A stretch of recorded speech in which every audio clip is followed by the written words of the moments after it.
Hi folks, it's Joanna again, checking in for week 2 post vertical gastric sleeve surgery. So I promised this week I would talk about my experience in the hospital, and let me just check because I just tried to do this video and went overtime. So the experience in the hospital, I overpacked. I brought too much stuff that I didn't need. Frankly, for those who are going into the hospital, all you need is comfy clothes, like really loose fitting comfy clothes that you show up in because you're going to leave in the same stuff because you're going to be in a robe the whole time. Some socks to keep your feet warm, although I don't think I was cold the whole time, but just it's a good idea. Something to read, although I slept probably 90% of the time, so didn't need it. Couldn't watch TV because the food commercials kind of made me feel ill. And I'd say that was pretty much it. I brought a whole bag, like I brought pajamas, I brought a clean pair of underwear was very helpful, toothbrush, but all of that stuff was there, and didn't really need anything. It was a very brief, slightly uncomfortable, but brief stay. But on the day, it was all relatively simple. I showed up a couple of hours before the surgery, and they take you in and prep you, take your temperature, take your blood pressure, put in an IV, and you can't see it from here, but there's a little bit of a bruise left on my hand from that, and just kind of get you ready.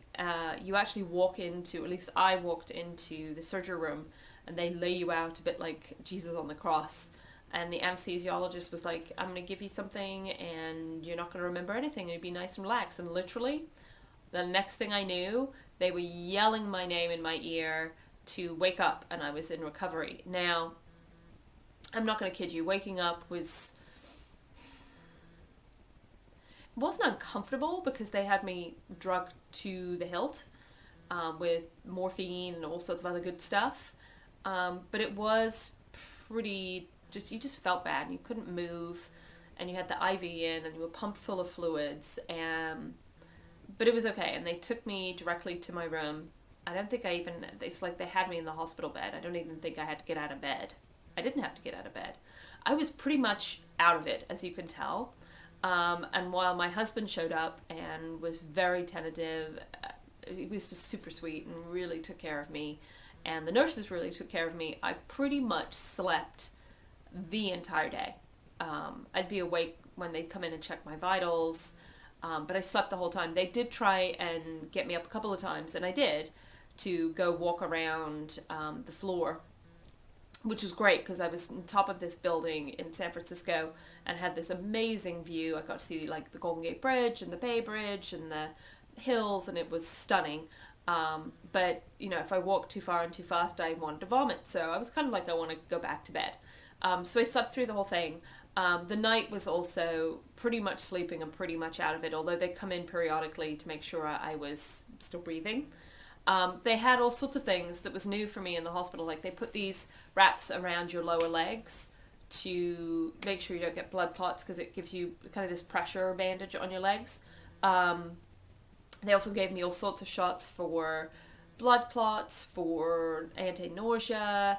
I've got kind of bruises in various places where they put the needle. So you're so kind of out of it and hopped up on morphine that you just don't really care very much.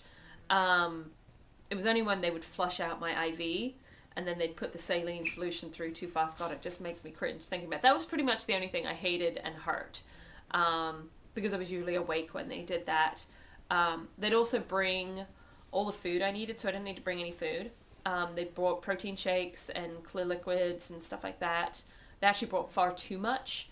The orderlies would come in with my food, and I'd leave like 90% of it in the tray. I think we added up, I ate 110 calories on the first day I was in the hospital because you pretty much sleep the whole time. The second day was rough, and not because I felt bad, but because I had been given the expectation that I would be able to go home that morning and get in my own bed, which I much prefer to hospital beds, as fabulous as they were. But my surgeon, was down at another hospital all day and didn't show up until 11:30 at night. And by that point, I had worked myself into pretty much a tizzy, and I was ready to go home. But my husband was amazing, and sorted me out and went and got my prescriptions and tucked me into bed, and actually even set up like a whole thing beside my bed that said, you know, wake me in the middle of the night if you hurt, with my medicine. I had liquid Vicodin, which funnily enough I could never say for the first couple of days. I think I called it Vitakin. I don't know what I called it, but I was you're just kind of out of it when you're on the narcotics and a little loopy. It was tough the first couple of days because you have to sleep on your back the whole time, and I did sleep a lot. They also, so I talked about how they have the wraps on the legs. They also make you breathe into this thing, and I should have brought it with me, but oh well. They make you breathe just to make sure your lungs are clear, and you have to puff in and out. And so Randall, my husband, was really good about getting me out walking and making sure I was breathing, and he got completely crazy and had this whole log of like, when was I taking what medication and when, and calculating the number of protein grams I was getting in and the ounces of fluid I was getting in, which in retrospect was fantastic because he got a really good method down for me so that I could continue it once the weekend was over, because he basically had to go back to work and had to do it himself. But by the Monday, I was relatively with it and able to track all of that myself. It took a while for me to build up to, they want you to drink 64 ounces of water and get in 70 grams of protein. It took me a while to get up to that, but I was up to that within a couple of days. So all in all, I've really, you kind of forget the surgery part of it. I do have like 5 little incisions across one's not quite so little.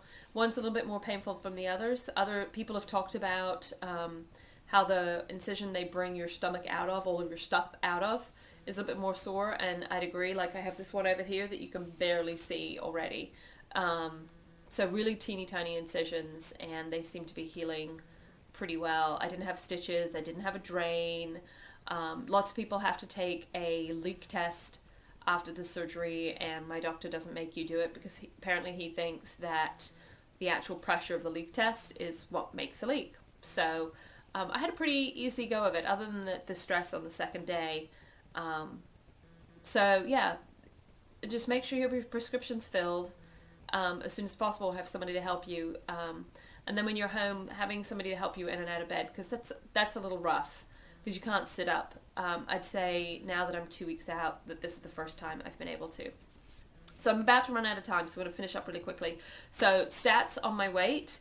If you'll remember, I was down 14 pounds last week, which was shocking. This week I am down 6.5, which is also shocking. I hadn't actually added it up, so I'm super excited about that.